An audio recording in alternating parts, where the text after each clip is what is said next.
Dans le cours, on continue.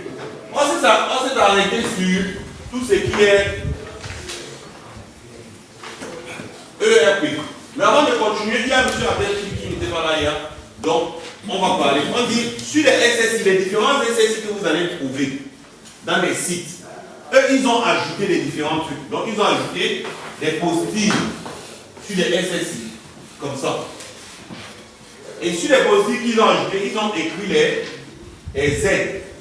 Donc, on a des ZF qui vont écrire. On a des ZC qu'on va écrire. Il y a des ZS qu'on a écrit. Il y a des ZD qu'on a écrit. Pour que vous ne soyez pas ignorants, quand vous voyez les ZF sur un SSI, ça veut dire que ce sont des zones de désenfumage. D'accord? Ce sont des zones qui seront désenfumées. Après, vous allez voir les ZC. Ce sont des zones de compartimentage. D'accord? Les zones qui seront compartimentées au cas où il y a un sinistre. On va voir les ZS, les zones de mise en sécurité aussi. Les zones de mise en sécurité, c'est cette zone où, quand il y a un problème, quand il y a le feu, on va prendre des personnes, on va les mettre là. Ce sont des zones, on appelle ça souvent des espaces d'attente sécurisés. Donc peut-être des personnes qui, les handicapés et tout ça, on va les mettre. Quand on va avancer dans la formation, vous allez voir qu'il y a un endroit chez vous, que même s'il y a feu, malgré qu'il y a la résistance au feu, vous allez rester là-bas et rien ne va vous arriver. Chez vous, là, vous habitez tous. À la maison. Ça arrive tous. Donc, je vais vous parler de ça. Donc, d'accord? C'est ce qu'on va voir aussi. Donc, c'est les différentes zones. Souvent dans des hôpitaux ou dans des immeubles où il y a des sous-sols, il y aura deux types de zones qu'on va mettre. On va mettre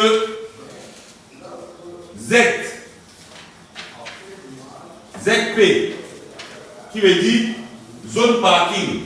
Donc c'est le zone sous-sol. Et si c'est des hôpitaux, on va mettre ZH, donc zone hospitalière. Ou si c'est des bureaux, on va mettre zone d'utilisation, zone d'habitation et ainsi de suite. D'accord, M. Abdel? Merci.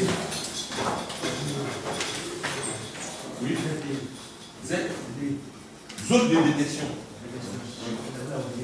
Merci. Oui. Donc sur le SSI, oui. Il n'y a plus les DAS là. DAS, les DAS. Si, il y en a. Et on rajoute les zones. Non, les zones, on rajoute juste. C'est juste pour vous aider à l'exploitation que vous pouvez lancer le désenfumage sur une certaine zone. Quand vous lancez le désenfumage normal, c'est vous qui allez lancer. Peut-être qu'il y a un souci et vous appuyez sur le bouton désenfumage. Lui, vous choisissez la zone que vous voulez que ça désenfume. Et si c'est dans l'eau, dans un bateau? Dans un bateau dans l'eau. Dans un bateau. Les bateaux qui roulent, les bateaux qui sont en train de rouler là, ce ne sont pas les ERP. Quand ça roule, ce ne sont pas les ERP. c'est quand c'est sur place qu'ils sont classés comme EEP. Quand ça roule, c'est autre chose. D'accord? Oui, les yachts là, ils ont l'air de réglementation à eux, hein. Mais on ne parle pas de ça. Parce que quand vous allez pouvoir travailler là-bas, il faut une autre formation. D'accord? Il faut une autre formation. Nous on parle, notre programme, ça nous parle uniquement. C'est pas la sécurité incendie. Hein? Ceux qui travaillent dans les bateaux, c'est pas tout là. C'est pas. C'est la sécurité. Vous, même vous, en tant que CERF, vous pouvez travailler dans un bateau, mais il faut suivre encore une autre formation pour pouvoir travailler dedans. C'est pour ça que je vous ai dit, faites votre formation, vous faites une formation pour travailler dans tout ce qui est bateau loisir. Ça paye de l'eau. Ça paye bien ça? Oui, ça paye bien, mais je ne peux pas me prononcer parce que je ne connais pas combien ça paye. D'accord? Mais c'est où la formation? C'est on fait ça. Hein? Vous voulez que je me renseigne pour vous? Oui. Je vais me renseigner, je vais vous dire. Par contre, notre code de construction et de l'habitation, votre programme, ça parle uniquement de IGH et ERP. Il y en a tellement, dans le livre que vous avez acheté, il y en a tellement de différents. Il y a aussi, vous allez me dire, l'habitation, c'est quel? C'est écrit là-bas. C'est les établissements recevant les habitants. Il y a aussi, dans les miniseries, ce n'est pas un ERP, ce sont des établissements recevant des travailleurs. Il y a aussi les ICPE, installations classées pour la protection des environnements. C'est là où vous voyez les centrales nucléaires, ainsi de suite. Ce sont des ICPE. Est-ce que ça ne reçoit pas des travailleurs? Pourquoi on n'appelle pas ça ERP? Donc, il y en a tellement. Mais je veux que nous, on reste sur ERP et IGH. C'est votre programme à vous. D'accord? Je ne vais pas ajouter autre chose. Même celui-là,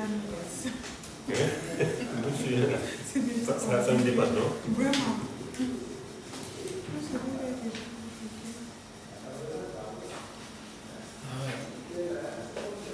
Donc, les ERP, on a dit qu'il y avait 14 normaux et 8 spéciaux. Monsieur Jonathan, si on a le type N du ERP, N veut dire quoi? Donc c'est quoi? Quel genre de ERP? Les restaurants. On va voir les établissements de type O. C'est quoi? Oui. Des hôtels. On parle en s'il vous plaît. On a les types U. C'est quoi?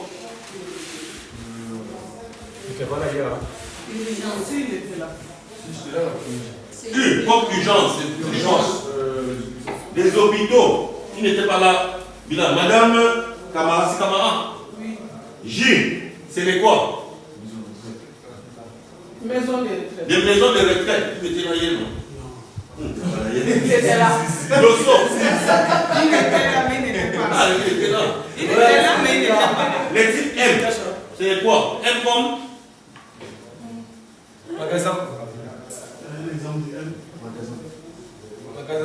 les magasins dans des centres commerciaux, ainsi de suite. Monsieur Stone, on a les types V. V comme. S'il vous plaît. V comme quoi? V comme vendredi aujourd'hui. Et comme Vatican, donc c'est les établissements de culte. On a T. T comme quoi? Non. T comme tableau.